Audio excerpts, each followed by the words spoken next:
Então, da Memale Famud Bet, nas linhas de baixo, a gente falou uma regra que diz que en safek motzim vadai, se a gente tem algo que com certeza é proibido, existe uma dúvida se isso foi consertado ou não, a gente tende a proibir. Então, algo que eu não sei se era vodazara ou não, algo que a priori era vodazara e eu não sei se essa vodazara foi anulada ou não, a gente não libera nessa situação. E aí pergunta agora com relação a essa regra. Será que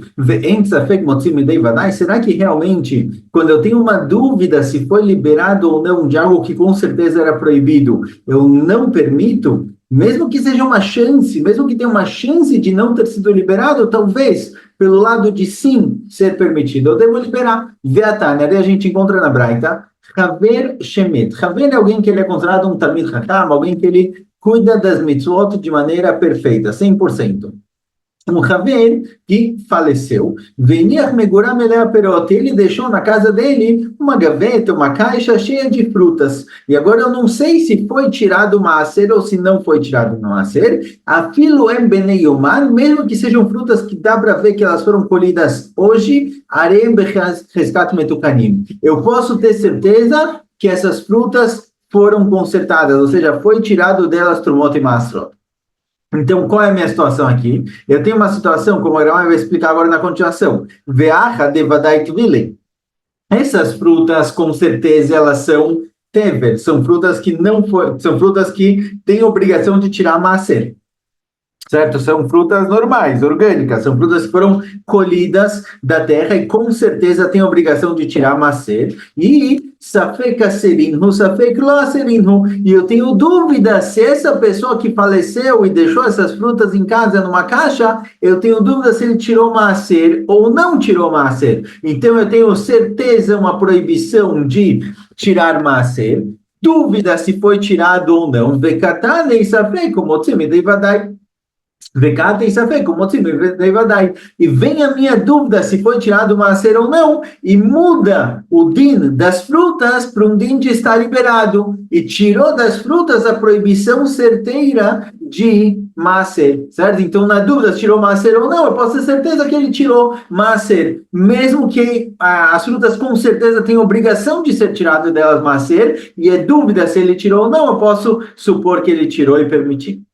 Responde Agmará, Atam vadayu vadayu. Fala Agmará, lá não é safek safek, lá é vadayu vadayu. É certeza que tem que tirar maaser e certeza que esse Haver que faleceu, ele tirou maaser. De vadaya serinhu, com certeza ele tirou maaser. Por quê? Porque eu tenho tanta certeza que da Rabi Hanina Huzia, como falou Rabi Hanina Huzia. Dama Rabi Hanina Huzia, Chazakal Haver, Shein Motzi Davar Shino Metukan Mitachat Yado. A gente tem uma Hazaká, a gente tem uma suposição muito forte, uma clareza de que um Haver, um Talmid Chacham, alguém que cuida muito das mitzvot, ele não deixa nada na mão dele que não seja consertado, não seja perfeito.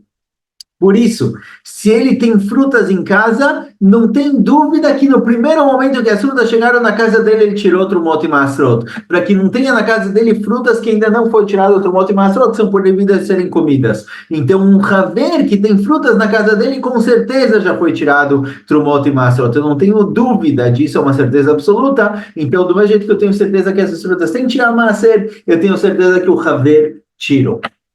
Por isso não é safek vadai. Vei baitei, uma outra resposta possível, safek ou safeco. Outra resposta possível diz para a gente o seguinte, que é verdade que eu tenho dúvidas se ele tirou maaser ou não, mas essas frutas eu não tenho certeza que Bichlal precisava tirar delas trumot e masrot. Ou seja, pode ser que são frutas que não têm obrigação de tirar trumot e masrot. Como? Efshar de avad que era Beoshaya. Pode ser que ele fez como Rabi Oshaya, de Amar, Marim, Adam, Tuatom, Achnissá, Bamot, Shelah, que desde Behemto, Ochelet, Tupturam, Namaaser.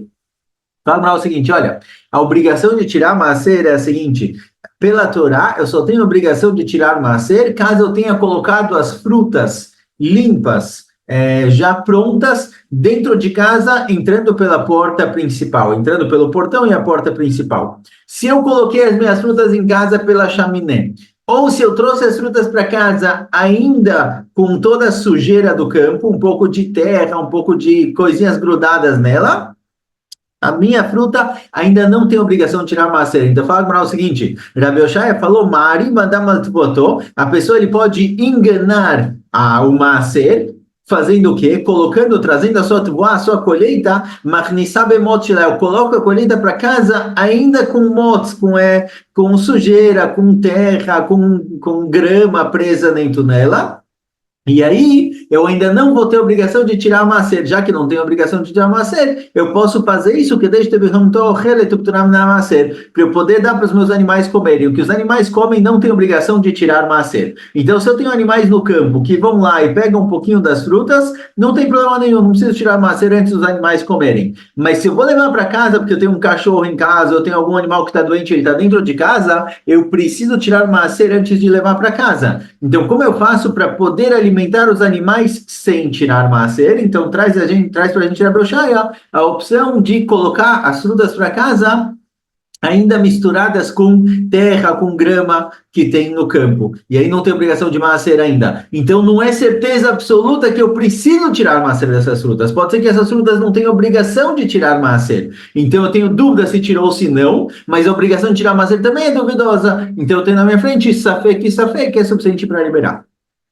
Pergunta para outra fonte. Será que vem Safek Motzim Midei Vadai? Será que quando eu tenho uma dúvida, se pode ou não pode, será que eu não libero baseado nessa dúvida? Quando eu tinha certeza uma proibição, um Beatane, era isso na Braita, Rabilda falou o seguinte, Maase Beshivchato Shel Metzik Echad Berimon. Certa vez aconteceu com a escrava de um metzik. Metzik é um cara chato, um cara violento, um cara bem problemático, certo? Que ele tinha uma escrava, ele morava na região que chamava Rimon, aparentemente, eu não sei se é a casa dele ou algo do tipo, e She'etila nefel labor. Essa escrava, ela teve um aborto, e ela pegou o feto e jogou o feto em um buraco, em um poço que tinha por lá, porque ela não tinha o que fazer com isso, não sei se o dono ia ficar bravo, ou não sei qual é a história, mas por algum motivo ela jogou um feto, que ela teve um aborto, num buraco,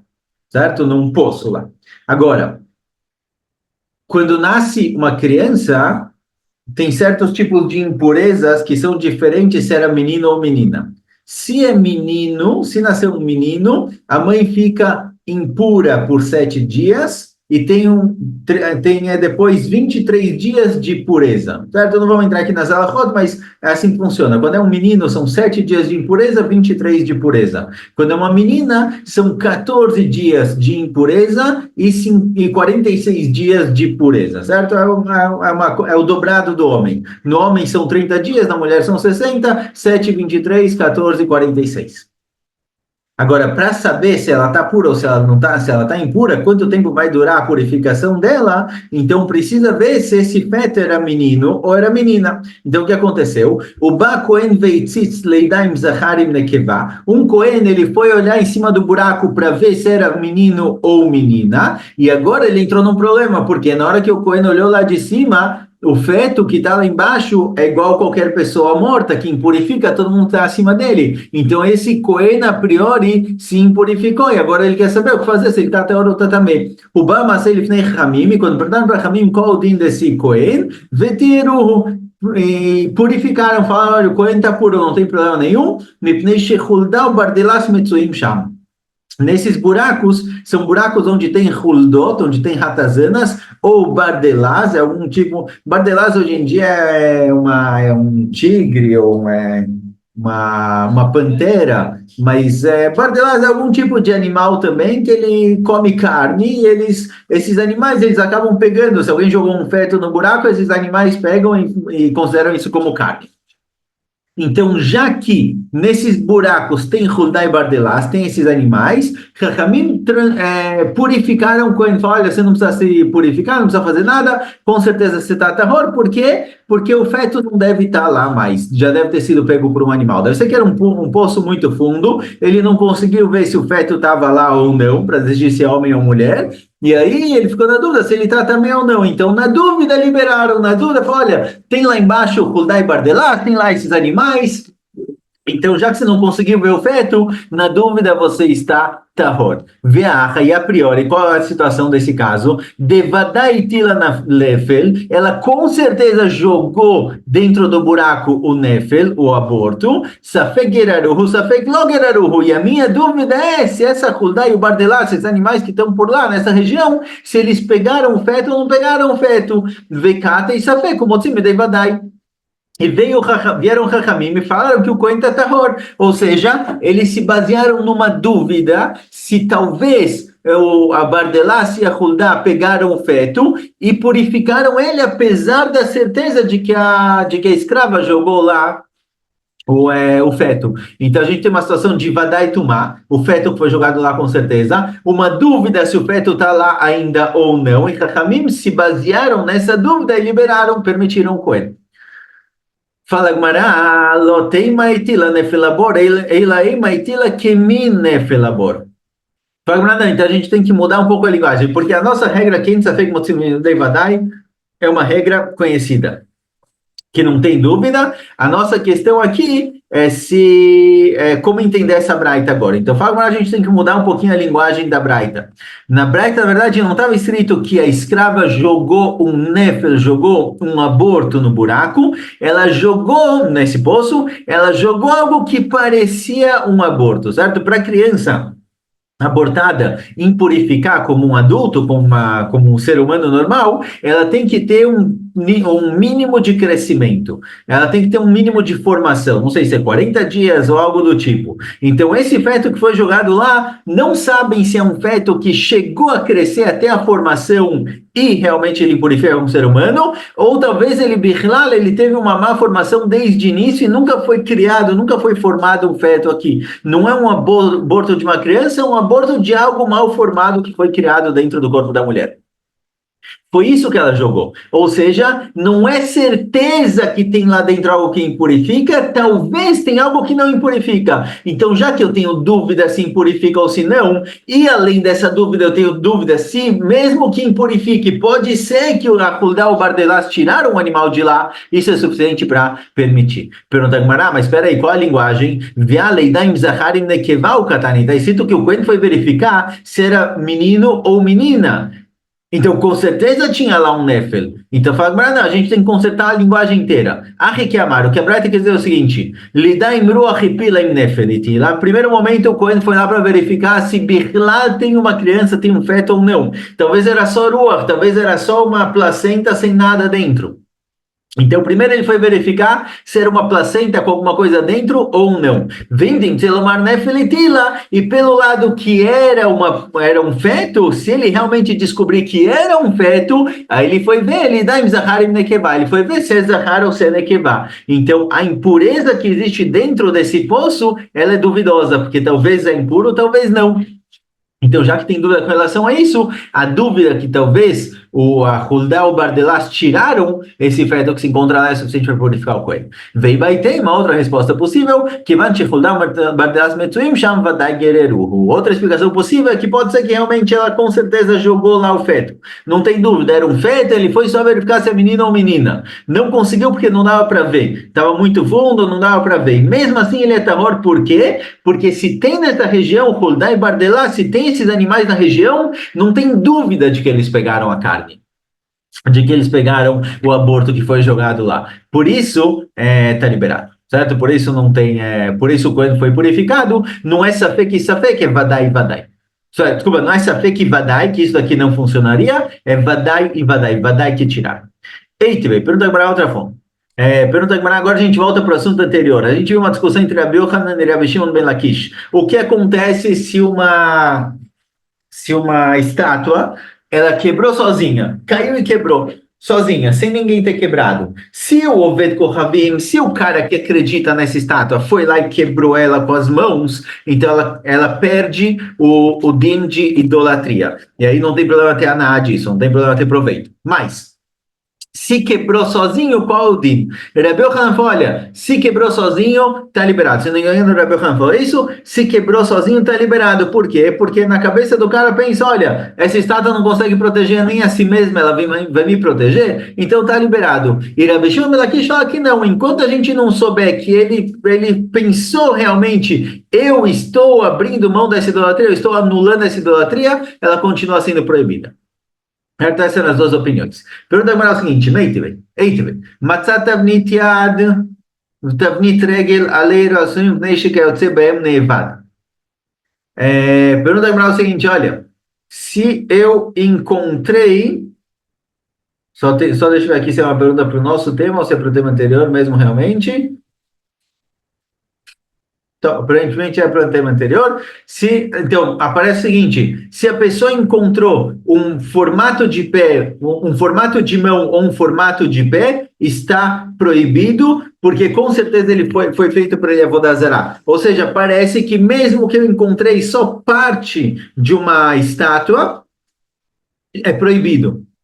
Na dúvida, é proibido. Então, é uma pergunta para a opinião de Rabi Yochanan. Rabi Yochanan falou que uma estátua quebrada, ela está liberada, não tem mais problema de idolatria. Aqui a gente vê que se eu encontrei um pé ou uma mão de uma estátua, está proibido. Por quê? Porque pode ser que quebrou, aparentemente, agora entendi dessa forma, pode ser que quebrou, e mesmo assim o dono não abriu mão, o dono não anulou a idolatria. Amai, Ashvarim, Minho, a priori é um pedaço quebrado. Responde a Gemara, Targum Shmuel, bom, Dimal Bsissan. Fala agora não, Shmuel já explicou essa braita está se tratando que foi encontrado uma mão ou uma perna não quebrado, não era parte de uma estátua grande, era uma estátua que era somente o formato da mão ou da perna, você vê igual a chuteira da bola de ouro, você vê que realmente era só aquilo a construção.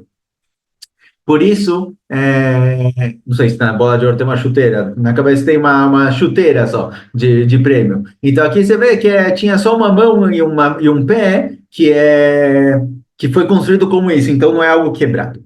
Eitive, outra pergunta. Oved Kohavim mevatel avodat Kohavim shelo veshel havero. Oved Kohavim, um goi, ele pode anular a avodat Kohavim dele ou do amigo. Então, se ele ou o amigo tinha uma estátua de idolatria, ele pode anular, descrer, não sei se fala dessa forma, ele pode deixar de acreditar na idolatria e anular ela se torna permitida. Israel, em nome de Kohavim Shelovet Kohavim. Mas um Yehudi não pode anular a estátua de um Oved Kohavim. Ou seja, se tem um goi que tem uma estátua de Buda e um Yehudi, ele vem lá e ele desfaz essa estátua, ele fala, não, essa estátua não é mais idolatria, isso daqui não é suficiente para tirar o nome dela de idolatria. Então, mesmo que ele vai lá e quebre completamente a estátua continua sendo proibida como se fosse idolatria. Pergunta para Mai, que ave que avodat Kohavim, shenistebra meelea. Fala o seguinte, olha, se uma estátua que caiu com o vento e quebrou sozinha, ela perde o peso de idolatria, por que quando um Yehudi vai lá e quebrou a estátua não perde o peso de idolatria? Pior, no momento em que a estátua foi quebrada, não importa se foi quebrada porque bateu o vento e caiu sozinha, ou porque o Yehudi quebrou, deveria estar liberado. A priori a gente vê daqui que se não for o próprio dono quebrando e anulando o nome de idolatria, o fato de ter quebrado, mesmo que foi quebrado por uma pessoa ou pelo vento, não tira, não libera. Parece com o Shimon Lakish. Amarabai sheparsa. Fala, não, está se tratando aqui que o Yehudi foi lá e não quebrou a idolatria, ele amassou ela, certo? Era uma idolatria, digamos, de metal, de cobre, algo do tipo, e o Yehudi foi lá e amassou essa idolatria, mas não quebrou ela, não tirou nenhum pedacinho, por isso ele não consegue anular dessa forma, mas se ele tivesse quebrado, seria igual a uma idolatria que quebrou sozinha, que talvez é proibido. Pergunta, qual a diferença? Vechipas, Hamayaven, Veatnan, a priori vai falar qual a diferença se ele só amassou ou se ele quebrou. Aí está ensinando a Mishnah que uma idolatria que foi amassada, ela continua sendo proibida. Ela continua sendo proibida. Todo momento em que ela mudou a tzura, mudou o formato dela, tanto faz se foi quebrado ou amassado, ela perde a proibição, ela deixa de ser uma idolatria. Então, se um Yehudi amassou uma idolatria feita de cobre do Goi, tá liberado, porque não tá liberado. Fala, Gmará, Nimile de Páscoa bet Kohavim, avad Páscoa Israel, lo betelá. Fala, Gmará, o seguinte, olha, se um Goi amassou a própria idolatria, então ele está fazendo isso com a intenção de anular a idolatria, está liberado. Mas se um Yehudi amassou a idolatria de um Goi, o Goi tinha lá uma estátua de Buda toda feita de cobre, veio um cara e amassou, deixou o Buda magrinho, certo? Amassou a idolatria, ela continua sendo proibida, certo? Por quê? Porque às vezes o Goi não makpid, ele não se importa tanto ele não se importa tanto com o formato da estátua. Para ele, se tem estátua, está valendo. Então, se um Yehudi foi lá e amassou a estátua, ela continua sendo idolatria. Mas talvez, se a estátua fosse quebrada, aí pode ser que está liberado, realmente. Se o Yehudi tivesse quebrado a estátua em pedacinhos, aí talvez ela realmente estaria liberada. Por isso, não dá para provar dessa alahá de estátua amassada para o din de uma estátua que quebrou sozinha. Verava Maleolam que passa Israel na Mibatra. Rava fala, olha, pode ser que se um Yehudi amassou uma idolatria, a idolatria está liberada, certo? Não necessariamente ela continua sendo proibida, pode ser que ela está liberada. Ah, porque apareceu aqui se o Yehudi amassou ela, ela está proibida. Ela diz, dino amagva lá, veader mivati lá, veader kohavim beyad Israel, vechol avodat kohavim beyad Israel, e na betele aleolam.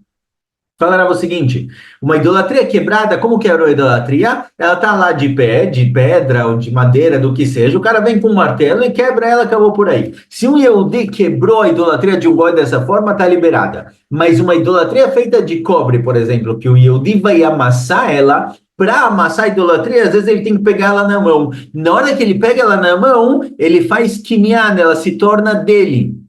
E uma idolatria que pertence a um Yehudi, não tem o que fazer com ela. É proibida para sempre, não tem como anular essa idolatria. Então, já que a estátua é feita de cobre, para amassar ela, às vezes o Yehudi tem que levantar e vai se tornar dele, aí já não dá mais para anular o nome de idolatria. Então, decretaram que toda idolatria que foi somente amassada, ela está sempre proibida.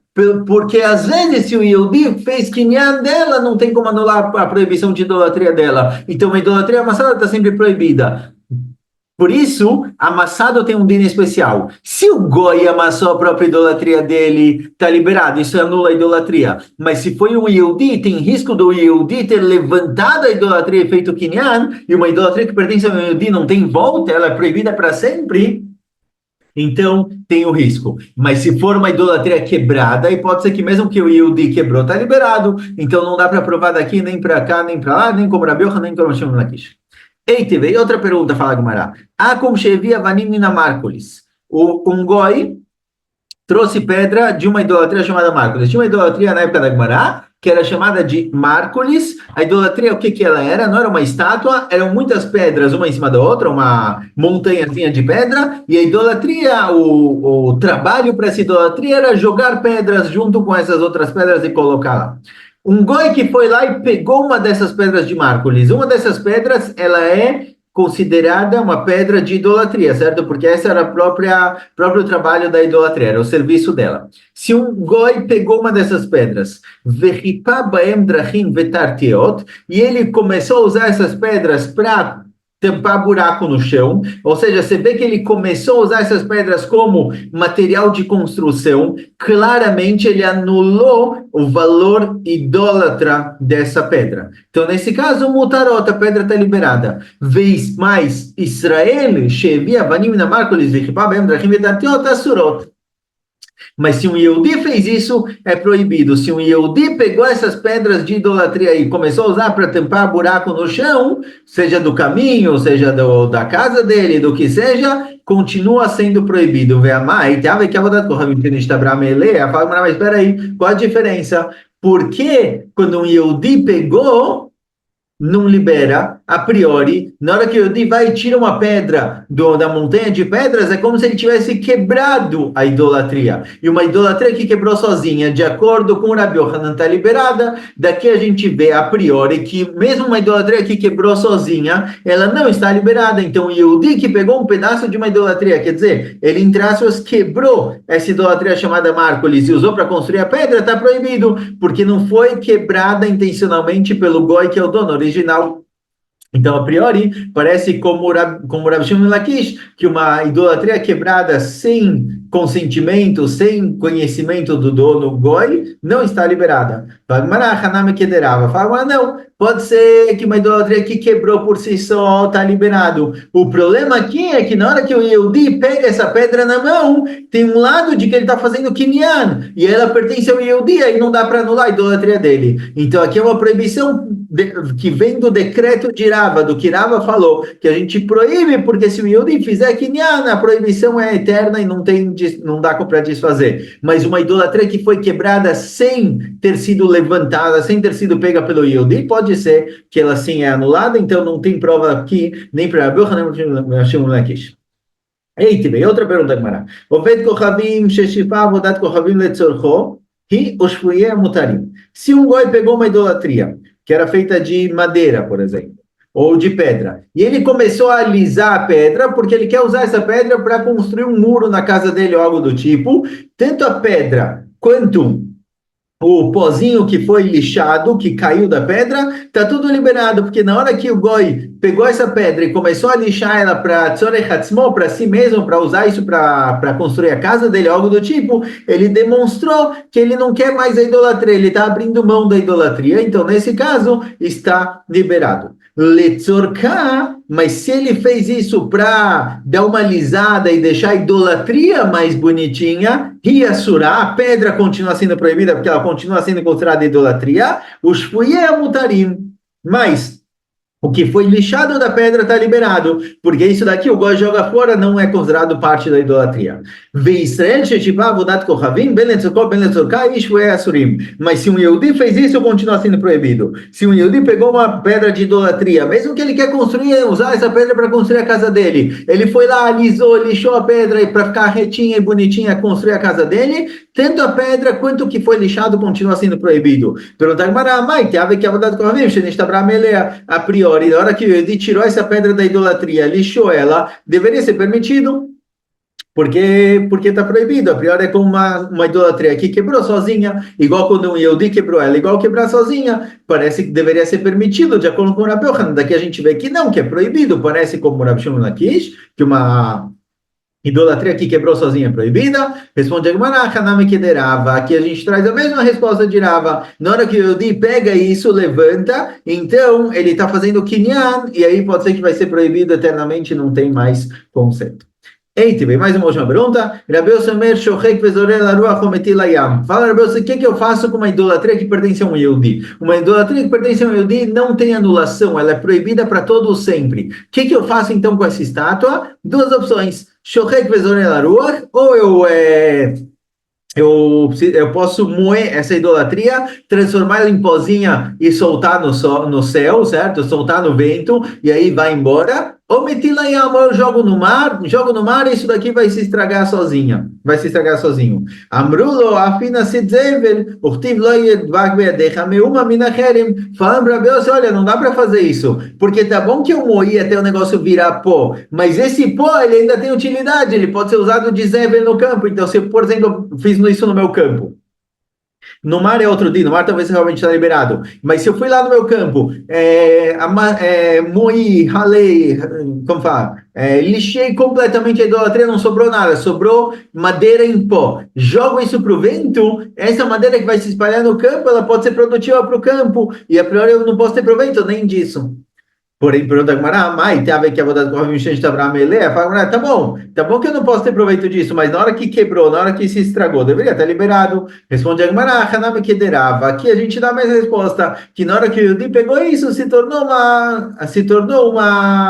do Yehudi. Desculpa, só consertando aqui, não está se tratando de uma idolatria que pertence a um Yehudi. Um Yehudi que encontrou uma idolatria, o que ele faz? Mesmo que era de um Goi, o que ele faz? Então, Rabi se fala, olha, moe isso, transforma em pó e joga fora, e Rabi fala, não, isso aqui não pode. Mas outra pergunta, se o Yehudi quebrou e desfez essa idolatria completamente, deveria estar liberado? Responde a Gemara, não. Na hora que o Yehudi pegou isso na mão, ele pode ter feito nisso Kinyan, e aí ela é proibida para sempre, então mesmo desfazer ela não serve. Por isso é diferente de uma idolatria que foi quebrada, então a gente ainda tem a discussão entre Rabi Yochanan e Rabi Shimon Lakish, se uma idolatria que quebrou sozinha, se ela continua sendo proibida ou se ela se torna liberada. Tem mais algumas perguntas na continuação, mas veremos isso em breve. Escolha.